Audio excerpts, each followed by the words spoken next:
Yeah, I'll stop there, mate. And if anyone's got any questions, all right. If anyone pops anything in the chat, I'll ask the people that want to ask. But yeah, well, they can just unmute themselves, mate, and ask away. It's probably easier that way. Absolutely, mate. Yeah.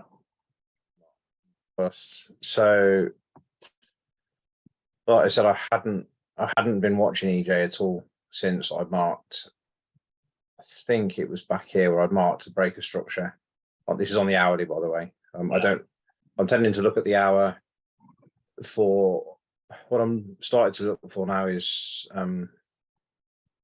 like an expansion, a big expansion down. Yeah, or up. Big impulsive move. Yeah, an impulsive move in London or New York. And then I'm looking for, supply zones or demand zones created. I'm looking at the sort of the supply here that created this drop down breaker structure to come back and be mitigated, basically. Yeah. Like I say, I was trading a lot of the 1 minute, but I just couldn't. Like in the evenings, and I stopped. I was over trading too much. I always felt pressure to take a trade because in the evenings, and and I've drastically cut down my chart time as well. Like I said to you, I've used to be on it a lot, and now I'm barely looking at it now in the evenings, maybe for half an hour, and then just periodically checking through the day on the hourly. Yeah. Do you make use of alerts and things like that? No, mate, because I can't get them to work on my phone. It's a nightmare. Yeah. Obviously, you struggle with work, do you? With like the yeah, they don't seem to come through. But the good way about this is if I can, I'll check it sort of, 8 o'clock, maybe 10 o'clock. Yeah. And just see what's gone on, because if you get a big impulsive move during London, it's more than likely going to get tested during New York. Yeah. If it doesn't get tested during New York, then it will then probably get done in London. Yeah. The next day. But anyway, with this is on the hourly. I've marked out. I think originally I marked out this zone here, which is my sort of. There's probably a little buy to sell or sell to buy here. And then I dropped down to the 15 minute, I think it was. And I reduced it down to this little inside bar. Yeah. On there, and I think I included that wick as well. So it was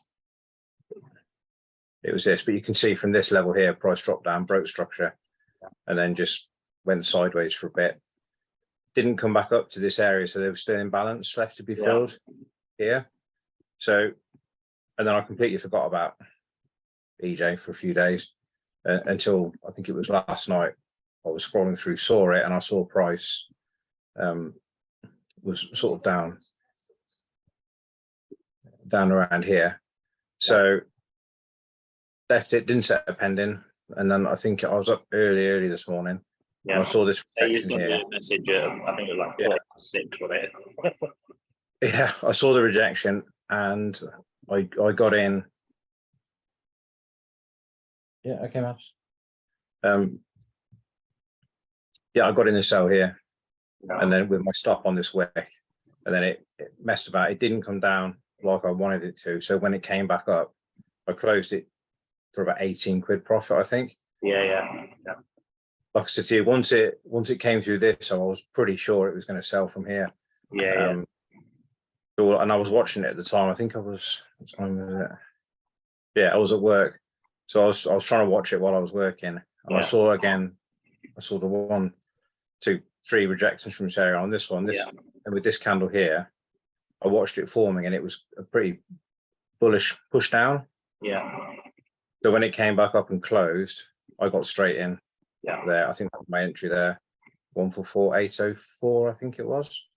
Yeah. And I put my stop on the high, and it just tanked. Yeah. But I didn't.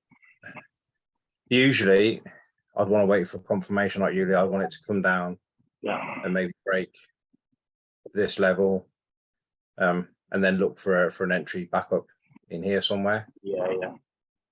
But I was confident it was going to go, and it did. And I think I jumped out of the trade down here Yeah. somewhere. I'm still trying to work on holding So trades properly. I was thinking about it earlier because, like I said, I had a quick look. I mean, I was on the toilet while I was looking through it, to be honest. But I was thinking earlier, like the first. What I find is, I mean, I'm quite good at holding trades anyway. But what I do find is that first 50, like once I'm in a trade and it's sort of going, like I obviously I can try and get the entry on the 1 minute and then I drop to 15 once it's going, sort of thing. Yeah. What I find difficult, the most difficult is the first retracement before it drops again, because that's when you never know what's actually going to happen. But once you get that first retracement and then it drops again, then I always feel better about that. But obviously, this literally just drops and you don't really get a retracement. Yeah, it did the same on what was he looking at? CJ. So mate was looking at CJ. It did exactly the same thing. He came up to London, up to here, and sold off. And he was waiting for confirmation entry for it to break structure, come back, and he never got it. It just fell away. But when I looked over again tonight when I got in, going back to what Jason says about don't become liquidity, there was liquidity sat here. So I should really have just completely discounted this area and think it's going to come up here and use this as liquidity or something. So it created equal highs, here. So I imagine people were thinking it was going to sell. Probably from this point. So it trapped that basically. Came, took them and went out. But there wasn't. I've been following a guy on Instagram as well about his entries on the 1 minute, and some of the ones he was saying he wants to see a rejection from his zone. And then if he sees a bullish or bearish candle, like engulfing candle, showing momentum to the downside, he'll then get in on the close of that candle, stop above the wick or on the wick of the rejection candle, and he's quite happy to take those. So just obviously you took it out where that little pullback candle, mate. Was that always your aim to hit that area or down here? And obviously took that out there. Was when you obviously before you put the trade off, did you have an area in mind where you wanted it to go? No, just where I had no idea, mate, where it was going to go. I literally hadn't even thought about it. I just got in. It went to $3,000 and I took 50% off, and that left me 1,500. And then when that 1,500 got to $3,000 again, I took another 1,500 out. And then that 1,500 went pretty quickly up to like $2,000, over $2,000. And then I closed the trade stupidly. Well, not stupidly. I closed it for profit. I don't know where I got out exactly because I haven't. I can probably go on MetaTrader, but that's fine, mate. It was sort of a loaded question because I've got my tablet in front of me as well. Just get you to go onto the 4 hour for me, mate, and zoom out a bit.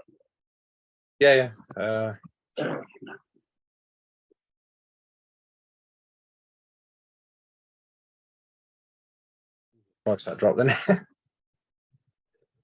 Go on, mate. Right, mate. What? No, is that the 4 hour? Sorry, that's the 4 hour, mate. Yeah. Sorry, zoom out a bit more, please, mate. This way, yeah. I want to see quite a lot of the chat, mate, because on mine I've got. Let me. I'm just. There we go, mate. That's probably a bit. So once obviously when I first come onto it, if you look at like the big 4 hour ranges, mate. Pretty much at the top of that range where you've got your entry from. And I would say that it's sort of like going to come a little bit deeper anyway. I don't know what would you say it's bullish, isn't it, overall? But obviously because it's at the top of the range, but fairly close to, it's either gonna retrace a big amount, which obviously it has done so far. Like I said, it was just a few pips short of my entry earlier on in the week, but Yeah. earlier on in the year actually, because I'm on a 4 hour, but To be honest, I wasn't expecting it to do no, what it did. I was looking to just catch a trade, maybe a 1 to 2, 1 to 3, something like that. yeah. Obviously, if I'd held it all the way down, it was like a 1 to 30. Yeah. I mean, I've got a zone marked up at 138, about 500. Yeah. So that's sort of like top of Down here.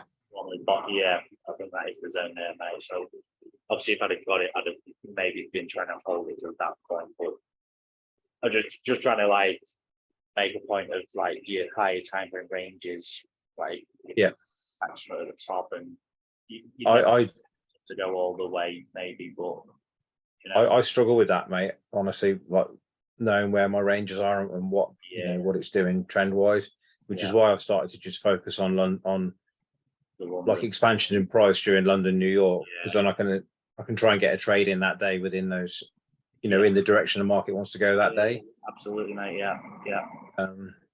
Not the overall end. And I've stopped looking at the 1 minute so much. I'm like 1 hour, 15 minute. Yeah. For 15 minute, 5 minute for entries, and that's it. Yeah. I found the 1 minute, although I could catch some nice trades on it, did I see it was somebody else I said to? I was in a trade and I stupidly started watching it on the 1 minute. Yeah. And it started to go against me and I just got out straight away. Yeah. And then it turned around and flew and went my way. So I'll just stay away from the 1 minute at the moment. Yeah. Well, I remember you said to me obviously that you sort of like turn the corner because you're not doing the 1 minute as well, haven't you? So yeah, because the eval it's like you either it's if you get some, it's really good, but if you can fail as quickly as you can win as well. So can, mate. Yeah, you can. I was. It's very volatile, mate. So I was also like, 'cause I was trading in the evening, I was trying to get into trades, and I didn't really know where I was. Yeah. In the market, what it wanted to do. I was just like looking at a breaker structure 1 minute, thinking, oh, there's supply, there's demand. Yeah. Get in. Sometimes it worked, it played out. At times it would just take you straight out, and it was just frustrating the hell out of me. So yeah, I completely stopped all that. And listening to the trading in the zone as well, mate, really, really helped. Yeah. I think it would. We spoke about that before. Like I've read it, listened to it 3/4 of it before, and it was sort of like earlier on in me laying into it. It didn't really happen as much as it probably would if I listened to it again, and I would listen to it again. But yeah. Yeah, no, it is good, mate, because when I was on my eval, there was a whole load of emotions I'd never experienced before trading demo. Like, putting a trade on it went to like 30 quid and I wanted to close it because it was in profit, and I hadn't even gone, well, it was stupid, or as soon as it came back to entry, I'd be jumping out and then it would turn around and go like a 1 to 10. Yeah. Because I didn't want to lose that money I'd put on the trade. Yeah. And you're never going to pass an eval trading like that. No, it's I know how that feeling, mate, because I think on a few of mine, I was once anything went into profit, like say, you become more scared to lose at that point than I'd almost rather smash through me stop loss than go into profit and then lose it if somehow I don't know why, but yeah, it was weird, obviously, on the mindset, and it's obviously it's a learning curve. So it is, mate. It was frustrating because when I was jumping out of trades, when I go back and look at them and they've done what I thought they were going to do. Yeah. And I would have been like, shit, that would have passed me. And yeah. It was frustrating. It's great in trading. Anxiety. It is, yeah, it's shit. But this was CJ, and I took a loss on CJ this morning. Yeah. I tried to sell it from. I've been discussing this with a mate last night. I think. Yeah. Let me put the.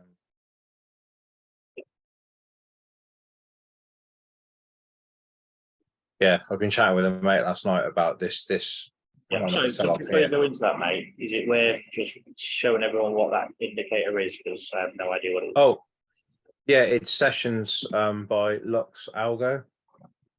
Looks like that.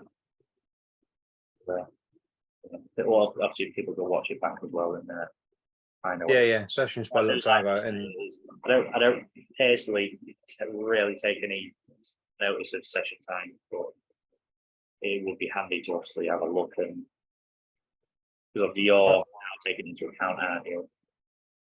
yeah, I think Jason says on some of his lives, it's not what it is, but where it is. Is it that what he says? What it is?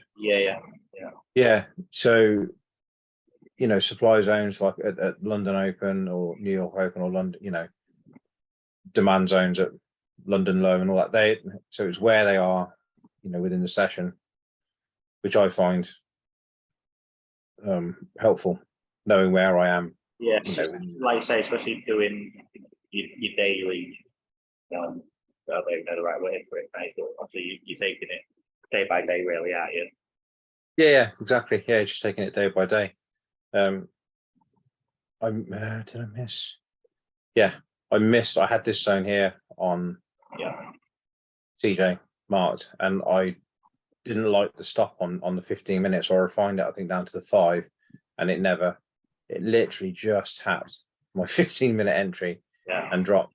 And then it came, we were looking at this last night with a mate, and he didn't take it. I did. Stupidly, I had this zone up here marked on the extreme, and that's what it mitigated after. But I took I think a £700-800 loss on this, and then got fixated with EJ and didn't even set a pendant on this, and it did exactly the same thing. Like you said to me, didn't you, if EJ stopped me out on the first trade, then CJ was going to do the same. Yeah, absolutely, mate. So I should have heeded that and had a look at this, because this was another blinding trade. This was like a 1 to 20. Yeah, so obviously I know they're basically the same trade what's played out today that you spoke about. Me personally, I've got a rule in my trading plan that if I've got the 2 zones, the furthest one away, basically. So there's You always take the higher one. Always, well, obviously, if it's a sell, the higher one; if it's a buy, the lower one. But the furthest one away. Is that something you'll start looking into, or? I think I will, mate. I think there's got to be a balance there still as well. You know, if there's not imbalance, then I'm going to the first. The first bit of imbalance. Yes, mate. Yeah. That's what I said to a mate, because we were really keen on this area here because of the imbalance. But I said there is a tiny bit of imbalance. Yeah. You know, up here, just on this one. Yeah. And this is where it's similar to the entry I took this morning. So you had a rejection and then a bearish push down, which left a bit of imbalance, which it did come up and fill, and then tapped into this candle here. Even though this one didn't really sweep any liquidity or anything, it just mitigated. The supply zone from New York, so which obviously caused quite a huge push down, broke structure, and then carried on breaking structure all the way down until it started to pull back up. Do you take sweeps into consideration, or do you normally wait for sweeps, or is it just a case of you pick a zone after a big push? I'm tending now, mate, just to look at the zones that move price, that push price down, that break structure. It's nice. What I'm more interested in is liquidity being built, like here, like equal highs, and like you say, sort of places where people will be buying on the way up. Probably under here, all the way up here, there's probably people trying to buy up. When this came down and probably didn't break any of those, people will be buying here as well. Yeah. So I'm more interested in that sort of side of it rather than it sweeping, liquidity. Because obviously you might have been put off taking this because of this up here. Yeah. You say there'd be liquidity sat here and it might be coming up, for this or whatever. So I'm more interested in areas that have, dropped price quite heavily or bought up. Absolutely. leaving him, with leaving loads of imbalance as well, not just, stuff like this. It's too choppy for me. I'm not really interested in anything like this. It's more these big pushes down. So even though this one didn't hold when it did have a reaction off it, but it didn't hold. Good stuff, mate. Good stuff. Has anyone got any questions for Ali that's actually on? Doesn't know anything. That's the way, guy. I'm trying to ask questions for everybody else. Yeah, mate. Yeah, no, I appreciate that. I'm still learning myself, mate. I'm still. Yeah, we all are, mate. We all are. It's. I don't think it's something we're ever going to be like fully mastered. To be honest, mate. No, mate. No, I mean, but over the last 2.5 weeks, obviously I made a mistake when I opened up the demo. I opened up a $500,000 account rather than 50,000. But I haven't been trading a 1% lot size on that. It must probably been about 0.25% maybe. Yeah. And even with a fair few losses the last couple of weeks, I'm still 25 grand up now. Which are you still trading it like you had a 50 grand account, or? Yeah, I haven't put a 1% lot size on this one yet, which would be five grand, wouldn't it? Yeah. Don't know whether that's psychological or not. I'm more focused on on trying to be disciplined with taking partials, trying to hold the trades down to a decent level. I'm just trying to treat it as I would a proper account, really. Whereas before I'd take a loss and I'd just be jumping in trades left, right and center. Yeah. And you'd end up like 30 grand down on a demo. So, but it don't matter. So it's fine. Yeah, it don't matter. But for me, this is a pretty big milestone, being able to consistently grow an account for 3 weeks, near enough. Yeah. So it bodes well, hopefully, for the next eval. Yeah, absolutely, mate. Absolutely. Either that or a small personal account or whatever. Yeah. I think about doing both myself. So. Yeah, I'd like to have a funded account. I must admit, it would be hard, like having a really small personal account, trying to grow that. I must admit, but it can be done, and it has been done. Yeah. Is it Connor? Yes, mate. Yeah, Connor did it. He's got a huge account now, hasn't he? Over 100 grand, I think. Yeah, doing well with that. Really is. Yeah, phenomenal, really. I'll say it makes me wish I did it when I first started, but I probably would have lost 100 grand, not made it. Yeah, probably didn't say. But no, I'm feeling good, and it's just everyone watching, just don't give up. You will get it eventually. Yeah. It might take. I mean, I've been in TFT for since not long after it started, really. And it's only now that I'm really, got a decent understanding of what's going on. So stick with it. I said before, mate. I said to our lass as well. When I first joined, I sort of said I'll give it a year, and I wanted to be funded and making money basically, and I probably wasn't far off at a year or about being somewhere nearby, but obviously it's big expectation, mate, really. And it was only once I got to about that year mark when I started realising that it's not easy to do it in a year, and the expectation was well over, but I've since realised that I said it, if it takes me 2, 3, 4, even 5 years, if that means you can sort of almost come off the tools, I'd rather work hard for that 5 years and then not have to work the next 50. That'd be so nice, mate. I can't wait to just be like, yeah, see you later, boys. Yeah, you just got to keep plugging on, trying, and it will come. It doesn't matter who it is, mate. It's doable for anybody, I think. Yes, mate. Yeah, 100%. 100%, mate. I've had a couple of breaks from it, now over the summers and stuff, and I just thought I walked away from it for a couple of weeks because it was just frustrating the hell out of me. Yeah. But yeah, I think breaks are just as important as actually learning the education sometimes, mate. Yeah, definitely. And I think like dropping, your chart time down as well, because like I said before, I used to get on as much as I could whenever I could, and I think it was honestly detrimental to my trading, because I'd be looking at trades that lost, and I'd want to know why, what did I miss, you know, what did it react from there, and what did it, but you can't, you know, because then you'll question every single trade you ever take. You'll be like, well, what if it reacts from down there, or that little bit of imbalance, or so. Just have a plan, a very simple set of rules and stick to them. Yeah. You know, which is what I'm trying to do now. I'm like, by just trading those, you know, off the hour chart down to 15, and that's it. Yeah. Like I say, if it's got a breaker structure left in balance, I'm, you know, with inducement, you know, just below or above the zone, I'm happy to take it as a pendant most of the time. Yeah, it's good to hear, mate. Like I say, definitely sounds like you're pushing forward big time as well, mate. So yeah, mate, I'm happy with it. good stuff. Really mate. good. Have you got any other markups that you're keeping your eye on? If you obviously, if you want to share that, obviously, if you don't. Don't think I have, mate. I haven't been on the charts.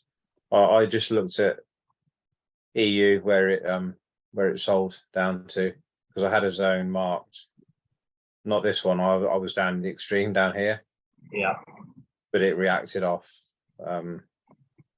this demand from New York Open from back in January, early January. It's played right into that perfectly. I think I was down here on this little area.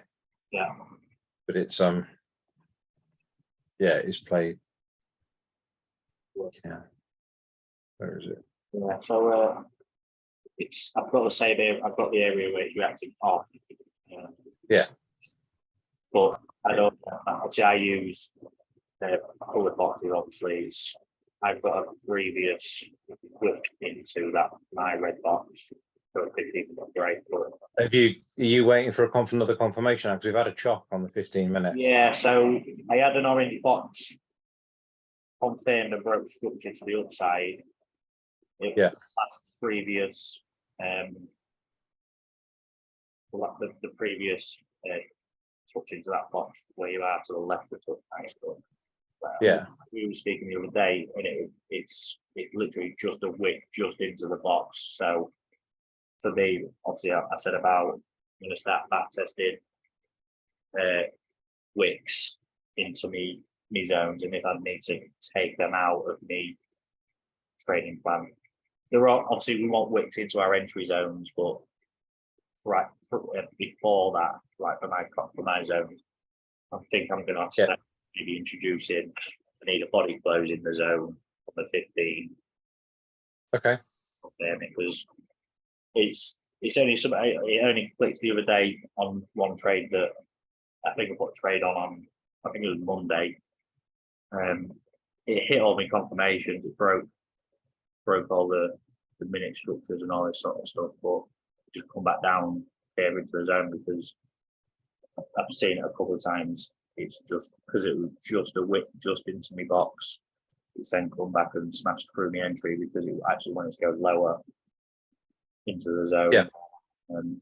But I don't really. It doesn't really because I don't get many losses, but the ones that I've noticed have been ones where it's just wicks just into the zones. So rather than bodies into it. Yeah. So I always prefer a body break like on a chop or like that. Yeah. Rather than a the exception to that was US. I think it was USD Swiss earlier in the week. It had a chop on the 15-minute, but it was only a wick. And my mate was like, "Oh, I'm going to take." He'd marked up a zone for it to come back to, and I was like, "No, I'm not taking that because it hasn't done a body break." And it actually came back down to his entry and absolutely flew. It flew today. Actually, it pissed about a bit. And today, I've got it up on my tablet, mate, and so the trade that I've missed last, obviously, it ended up going 1 to 100.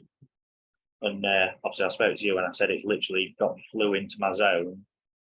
The zone I had on for a buy, and I was just waiting for 1 minute entry on that, mate. But it didn't give me that, and it's gone. So quick measure on it, mate, what's it? Sorry, mate, I was just answering a question in the chat. Hey, you can unmute yourself, Chris, if you want, and just ask. Let's get back to being the Cody family, bitch.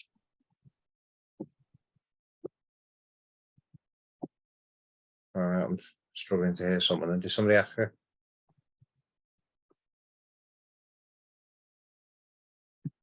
Oh, unmute. Are you there, Lee?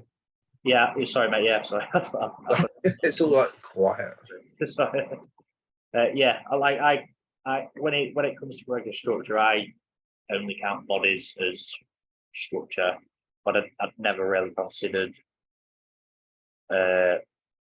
like saying to me zones. I never really considered that I needed bodies into. I suppose you could have like a type 1 and type 2, like breaks of structure. Like your type 1 is a body break, and your type 2 is a wick, and you'll just have to see through back testing, you know, whether the wicks play out, you know, whether they're that's what I've been doing, mate. Obviously, it's going to take me probably a couple of months to get enough like screenshots and entries to confirm any sort of like bias on what's what. But yeah, that USB chef trade, obviously I've capital pending for. Obviously, I spoke to you as well about it's literally hit fluids by zone. So yeah, I'd have not cancelled me pending. I'd have got pretty much near enough 1 to 100, and then it flew into my zone and then gone 260 hits the opposite way again, mate. So yeah, I had it marked up. I had this level here wanting to get broken for a buy, and it broke it today, but it didn't really give an entry. It did react off this tiny little sort of sell to buy zone here, but I wasn't looking at it when it happened, and to be honest with you, I probably wouldn't have taken that either. So because it's sort of right in the middle, and there's imbalance down here, so there's every chance it would have come down here. But obviously, with whatever was going on with the other pairs today, this one just rocketed, you know, off. So I think my mate had his entry was here somewhere off this wick down here. He was going to catch a trade down here. This is no, sorry, but yeah, this is 15 minute. So he had his chock was from this high here. So when this wicked above it, he said, "Oh, we've had our chock on the 15 minute," and he was looking at this wick. So had he taken it, he would have caught it from here. I was looking down here on the 5 minute for an entry because we had a nice little. Although this push up didn't break this high, so he was right, because it was this area down here that actually caused the high to go. Yeah, so this is one of the things I'm currently back testing as well, because I had it on the 1 minute, but I had in the extreme of that wick. There's a 1 minute candle. It's a tiny candle as well. I think down here. Yeah, on the 1 minute, mate. Yeah. It's right at the bottom. I think it was like a tip and a half big or whatever. But yeah, the entry that you were just on about just above that's what I'm trying to get screenshots to try and see if I can work out if there's any signs to whether it's going to come to the extreme or the one that breaks the structure. That makes sense. Yeah, I think it's important when you're looking at charts like this that you need to look at exactly what broke what. You can see here that this was your high that put in your low, but obviously so this low it failed to break the high. Had I actually looked at this closer, I probably would have seen the same and agreed with them. But then this low, where it was down here, put in the high, and then you had a beautiful entry here off this. That's probably the one I'm looking for, mate. So it's you don't get them all, mate, and it's still a work in progress. But no, mate, you can't catch them all. No. But you know, it's good to go back over and look at stuff that you missed, or well, I'm on a stick with a glaring reason it myself, and I'll look at this again over the next couple of days and just see if there's anything that I missed. And like you say, I am bad for it, you know. I'm not necessarily bad, I guess, but I wasn't like too interested here because it didn't really meet this here met my sort of, you know, an expansion up, although it didn't break structure, which is one of the things it didn't meet. So I should So I have, think I think I was initially hoping for that sort of height, about 12 and 1. Yeah. So I think up here. I wanted to break it to that one originally. Yeah. Which obviously was too high. It did, and you probably would have got. Again, it's one of these little buy to sell zones here. Yeah. But yeah, you could have looked at this, because if you broke this down again, you'd have a little, Yeah. you know, nice Yeah, little, like I said, I was hoping it was that's the extreme at that point. yeah.